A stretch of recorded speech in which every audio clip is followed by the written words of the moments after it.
20.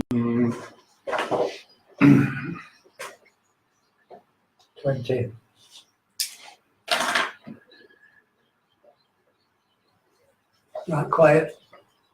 10.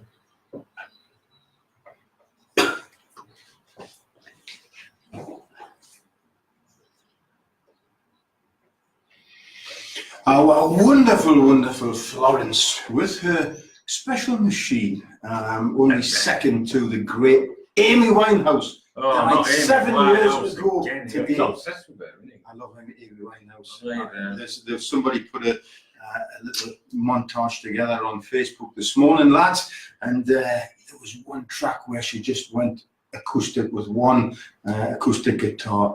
Brilliant, absolutely incredible, fantastic. Listen, guys, you okay? Welcome to our Offside Show. Yeah. How's it going, bro? You all right? All right. Flying Pig, how are you? Absolutely wonderful. How's your new job? Okay. Good. All right, mate. It's nice to see him smiling, Big Dunk, isn't it? Yeah, it's good to see him. Cruising, mate. Cruising. Absolutely Wonderful. Loving every minute of it. Stewie Telford has joined from Newcastle upon Tyne. He's just come in to see the three pundits dunk. If he wants podcasts and blah like that, where do we go? Yeah, where does he go? Facebook. He's already on there. Facebook, Three Pundits. The Three Pundits. Twitter, the Three Pundits. Instagram, the Three Pundits. iTunes, the Three Pundits. We're all over the world. Getting bigger and better. And don't forget, this is the Offside Show. We talk about anything but football. But don't forget to join us on our Saturday shows where we talk only football and other sports, and our Monday evening show at the Union Jack 2, where we do a roundup of the weekend's football.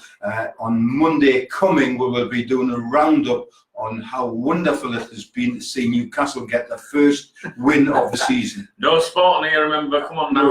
No sport. Now, what we're going to start with tonight, we're going to do a little light-hearted bit, and I know this aggravates Big Dunk a little bit. We're going to do a little bit of light-hearted banter tonight, because next Monday, as I've said, we're at the Union Jack 2, and Channel 5 are there. I won't be there for that. You know, this is exactly what I mean to say. Now, Channel 5 will be following round our friend the Rabbi, the Spurs Rabbi. You have to explain who the Rabbi is to people. He's explain who he is. You work with him, Flying Pig. Yeah, well, it's called Lee, but he's also known as the Rabbi, isn't he? He supports Tottenham Hotspur. He's a Jewish guy. He's Jewish, and obviously that's why he's a rabbi, but he's a world-famous rabbi.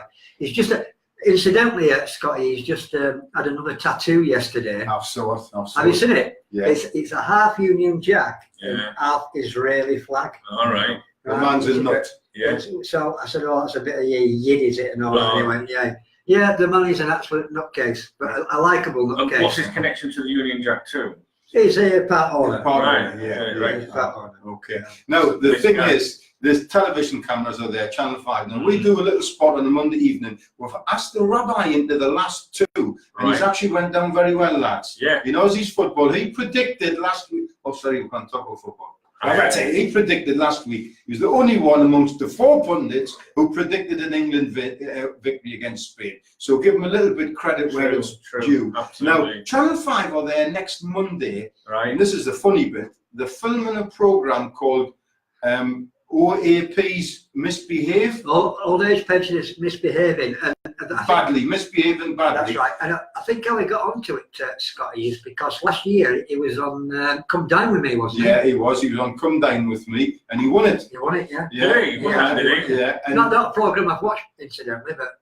Yeah, I've watched it a few times. It's actually very entertaining. They've got a great narrator on there, and he rips the mickey out of them. Now, why the Rabbi won was quite funny. All these would-be Jamie Olivers come on the show and try and create these wonderful dinners and being very flash. The Rabbi was on, and he was putting everything out of a packet. And then they were going to him, and they were sitting down the table. It was the Rabbi's night, and they were sitting down the table, and they were going, "Oh, Lee, this is absolutely phenomenal. How did you make this?" And he was just going, "Out of a packet." And he hasn't confessed to it, and he confessed, and because he confessed, his meals weren't brilliant. I have to say they were okay, but weren't brilliant. But because he was actually honest, everybody voted for him. Really? And he won it. And he won it. He got a grand, don't you? Yeah, he got a grand. So consequently, this is why I think that Channel 5 have come in on me and they want And to ask follow them to him. do OAPs. OAPs behave badly. The beauty is, He can behave badly. he can behave badly, but he's not even an OAP. Well, you two will be all right then. Well, you'll certainly be okay.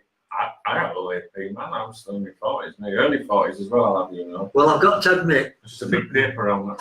I've got to admit that I am One? an OAP. Oh, all right. But you behave well. But I don't misbehave. No. I'm very Listen, get I'm very back to the angelic. discussion. Channel 5 are coming Right, go on, on to video him. They want to do the 3 pundit spot in the bar. Now, Dunk, It'll be 2 pundits. you are very against this. Tell us why. I just think to take the Mickey out of people, and I don't think the people that are in some of them programs realise that.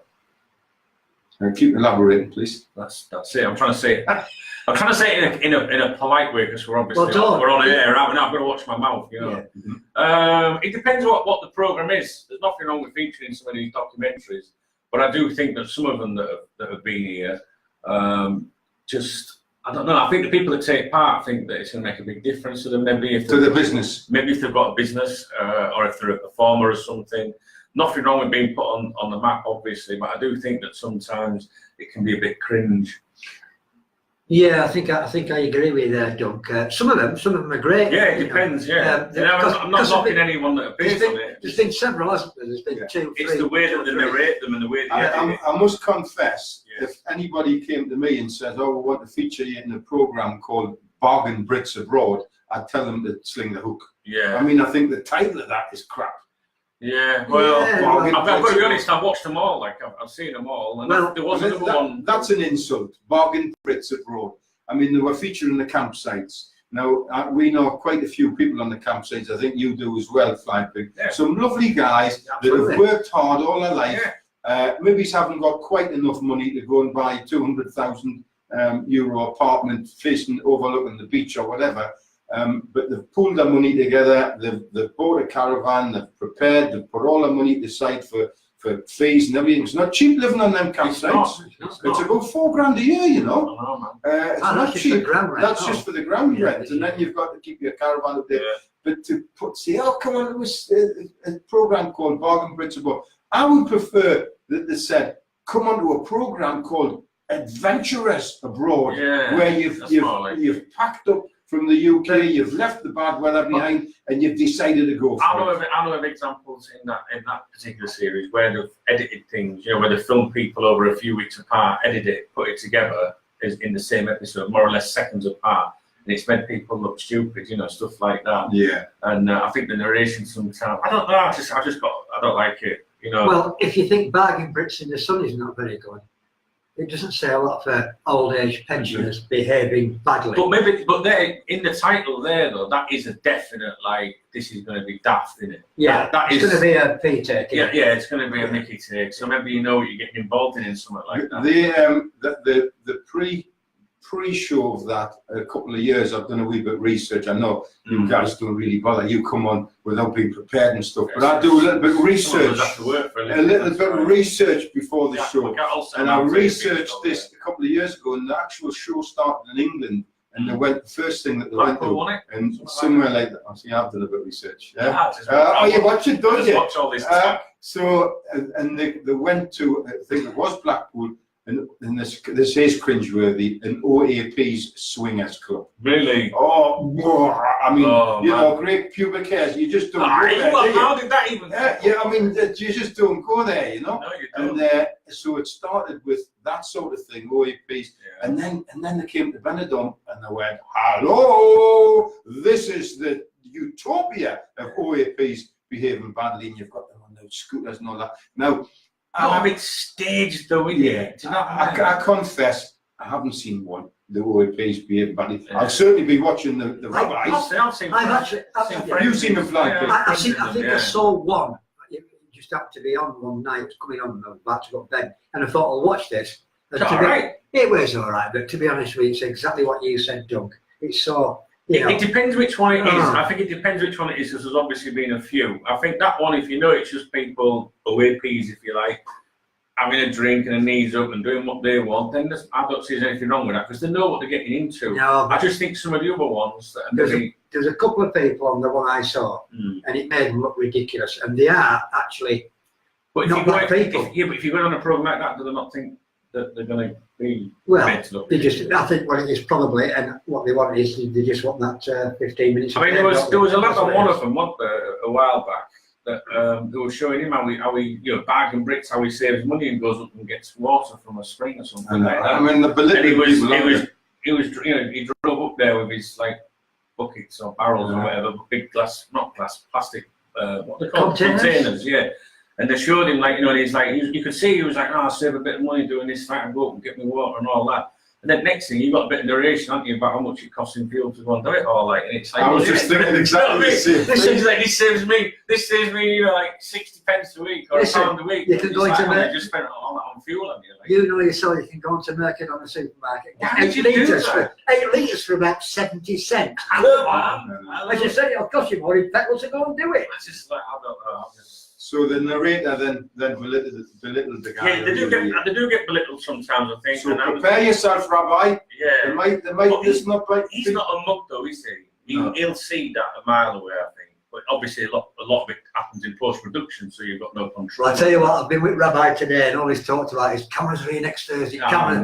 He's telling everybody, they're following me. But see, some people like that though. So the people that he's telling, some people are desperate to be on television and they want that. Once we've taken a little bit of music, we'll have a little bit of break. It's now 19 minutes past 6. Would you believe we'll be talking about it? Yeah, finish talking about it, yeah. I'm going to come back and tell you about another one of these programs called A New Life in the Sun. Okay, yes, I know that one. Yeah, you were in it, Ken, weren't you? Yeah, and if different opinion there. Yeah, and if I'm going to be honest, it's a little bit more upmarket. They're not taking the mickey. They really are looking for adventurers. We'll talk about that. We'll talk about that when we come back. A couple of people come in. Ken Gredvik's coming from Norway. Håkon Thorn's coming from Norway. Macaulay, a lad called Macaulay's coming from Australia, and somebody in New Zealand called Bob. Lots of people coming into the show tonight from all over the world. That's what we want to see. Back in a minute, guys.